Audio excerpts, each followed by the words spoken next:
नमस्कार, हमारे इस संगीत चैनल में आपका हार्दिक अभिनंदन है। आइए देखते हैं उस्ताद अलाउद्दीन खां साहब का जीवन परिचय और संगीत जगत में उनका अविस्मरणीय योगदान। भारतीय संगीत के सर्वोत्कृष्ट गुरु के रूप में प्रतिष्ठित प्रख्यात सरोद वादक उस्ताद अलाउद्दीन खां का जन्म 8 अक्टूबर सन 1862 ईस्वी में त्रिपुरा के शिवपुर ग्राम में एक संगीतकार परिवार में हुआ। इनकी जन्म तिथि के विषय में यद्यपि मतभेद है, तथापि अधिकांश विद्वान सन 1862 को ही इनका जन्म वर्ष मानते हैं। पिता का नाम साधु खां एवं बाबा यानी दादाजी का नाम मदार खां था। आपके पिता को संगीत से अनुराग था यानी संगीत से प्रेम था। वे सितार बजाते थे, जिसकी तालीम कासिम अली खां से उन्होंने प्राप्त की थी। जिस समय पिता सितार बजाते, बालक अलाउद्दीन पास बैठकर ध्यान से सुनते और स्वयं कुछ गुनगुनाने लगते। इस प्रकार आपको संगीत सीखने की प्रेरणा अपने पिता से मिली, जो दिन प्रतिदिन बढ़ती ही गई। आपके बड़े भाई तबले पर नित्य प्रतिदिन रियाज करते थे, अतः अलाउद्दीन ने तबले के कई ठेके कंठस्थ कर लिए थे। इस प्रकार आपको अल्प आयु में ही स्वर, लय और ताल का काफ़ी अच्छा ज्ञान हो गया था।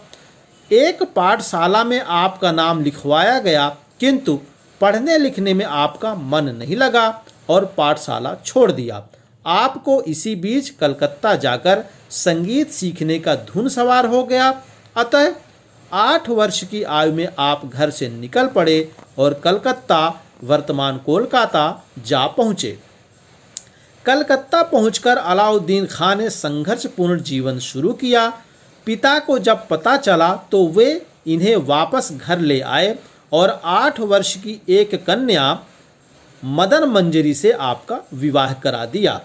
परंतु शादी के बाद आप फिर से घर छोड़कर कोलकाता चले गए।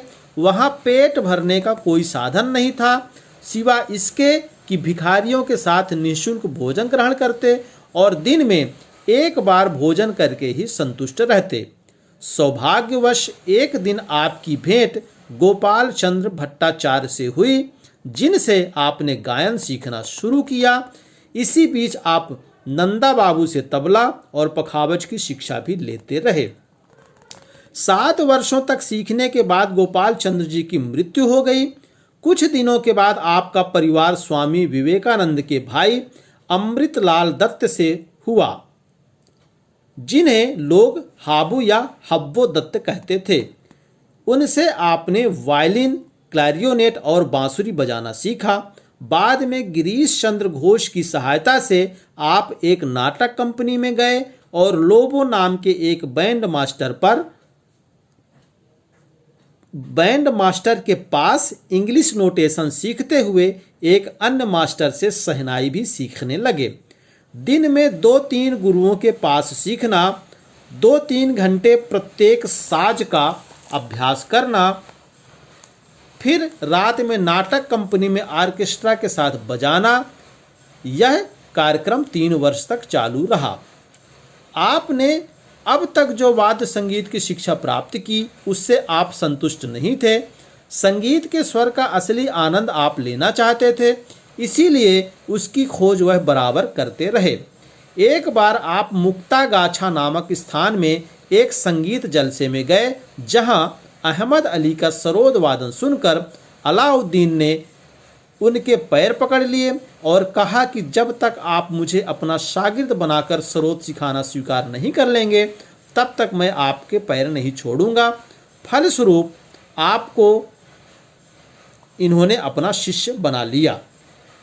अहमद अली की इन्होंने बहुत सेवा की, घरेलू नौकर की तरह सारा काम किया, फिर भी वे मन से नहीं सिखाते थे। फलतः अलाउद्दीन कोलकाता छोड़कर सही गुरु की खोज में रामपुर आ गए। रामपुर उत्तर प्रदेश में भी आपका समय बहुत कष्टमय बीता। वहां आपके रहने खाने पीने की कोई व्यवस्था नहीं थी। किसी प्रकार एक मस्जिद के कोने में सो जाते और जो कुछ मिल जाता खा लेते। कभी कभी भूखा भी रहना पड़ता। एक दिन अपने जीवन से निराश होकर आपने आत्महत्या करने की सोची। इसी बीच आपकी भेंट एक मौलवी से हुई, जिन्होंने आपके दिल में इतना उत्साह भर दिया कि आत्महत्या का विचार त्याग कर अपने उद्देश्य की पूर्ति हेतु आगे कदम बढ़ाया। आपने वजीर खां से भेंट करने की कोशिश की, किंतु असफल रहे। तब आपने एक उक्ति निकाली।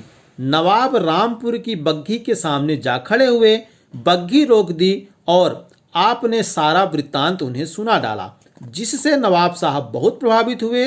उन्होंने आपके रहने खाने पीने की व्यवस्था करा दी और उस्ताद वजीर खां को बुलाकर आपको संगीत सिखाने के लिए कह दिया। संगीत सीखने के लिए आप प्रतिदिन उनके घर जाते, किंतु उनके दर्शन प्राप्त नहीं होते थे। इस प्रकार 2.5 माह बीत गए। अंत में उस्ताद वजीर खां ने आपको एक दिन अपने पास बुलाया और कहा कि अभी तक मैं तुम्हारी परीक्षा ले रहा था, तुम इसमें सफल हुए, अब मैं तुम्हें संगीत की शिक्षा दूंगा। आपने वजीर खां से रबाब, सरोद, सुर सिंगार बजाना सीखा और उन्हीं से ही ध्रुपद धमार की बहुत सी बंदिशें प्राप्त की। इस प्रकार आपने अनेक प्रसिद्ध संगीतज्ञों से बहुत कष्ट सहते हुए संगीत ज्ञान अर्जित किया। एक दिन वजीर खां ने इनके कंधे पर हाथ रखकर कहा कि अलाउद्दीन, अब तुम्हारी तालीम पूरी हो गई है और अगर तुम चाहो तो अब भ्रमण करके संगीत की महफिलों में भाग ले सकते हो।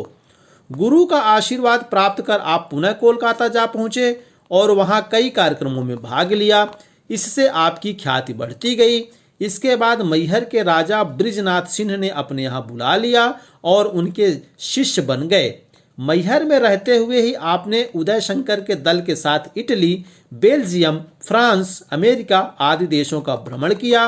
विश्वविख्यात नृत्यकार उदय शंकर भी आपसे दिशा निर्देश प्राप्त करते थे। आपको लोग आदर से बाबा कहा करते थे। आप बहुमुखी प्रतिभा के धनी थे। सितार, सरोद, सुरबहार, वीणा, बांसुरी, क्लैरियोनेट, वायलिन, पखावज, तबला, ढोलक, इसराज, रबाब आदि 18 वाद्यों पर आपका समान अधिकार था, परंतु आप मूलतः अद्वितीय सरोद वादक के रूप में प्रख्यात हुए। मैहर में रहते हुए बाबा ने एक वाद्य वृंद यानी ऑर्केस्ट्रा का भी गठन किया, जिसकी चर्चा और प्रशंसा आज भी की जाती है। आपको सिखाने में बहुत रुचि थी और काफी उदार मन से आपने अपने शिष्यों को सिखाया। मैहर में रहकर आपने भारतीय संगीत को एक से बढ़कर एक महारत्न दिए, जिनसे भारतीय संगीत तो समृद्ध हुआ ही, भारतीय संगीत को अंतर्राष्ट्रीय ख्याति और प्रशंसा प्राप्त हुई। इनमें उस्ताद अली अकबर खां, जो आपके पुत्र थे, वो सरोद बजाते थे, यानी सरोद उन्होंने सिखाया अपने पुत्र उस्ताद अली अकबर खां को। श्रीमती अन्नपूर्णा देवी, इनको आपने सुरबहार सिखाया, जो आपकी पुत्री थी। पंडित रविशंकर, इनको आपने सितार सिखाया, जो बाद में इनके दामाद बन गए।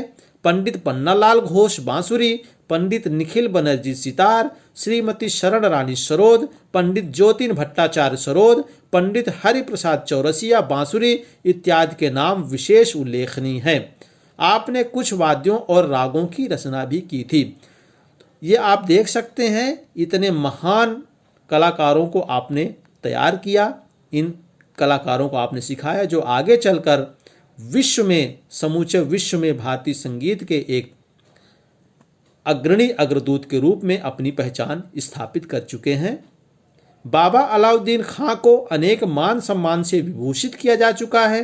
कलकत्ता में भारत का गौरव तानसेन संगीत की ओर से आफताब ए हिंद, भातखंडे संगीत महाविद्यालय की ओर से संगीताचार्य, सन 1958 ईस्वी में भारत सरकार की ओर से पद्म भूषण एवं 1971 ईस्वी में पद्म विभूषण से सम्मानित किया गया।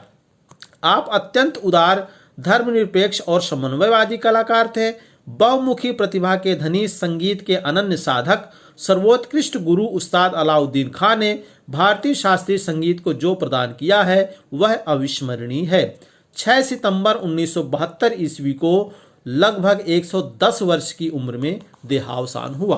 दोस्तों, उम्मीद है हमारा यह प्रयास आपको जरूर पसंद आएगा। ये जो आप इनका जीवन परिचय देख रहे हैं, स्वरवादन सिद्धांत नामक पुस्तक से लिया गया है, जिसका लेखन CBSE सिलेबस पे ध्यान पे किया गया है। और मैं आपसे उम्मीद करता हूं कि आप हमारे चैनल को जरूर सब्सक्राइब करेंगे और इसी तरीके की यदि आप अपना अगला वीडियो नोटिफिकेशन पाना चाहते हैं तो आप बेल आइकन भी दबा दीजिएगा। और साथ ही मैं यह भी उम्मीद करता हूँ हमारे इस वीडियो को आप अधिक से अधिक शेयर, लाइक और कमेंट्स भी करेंगे। धन्यवाद।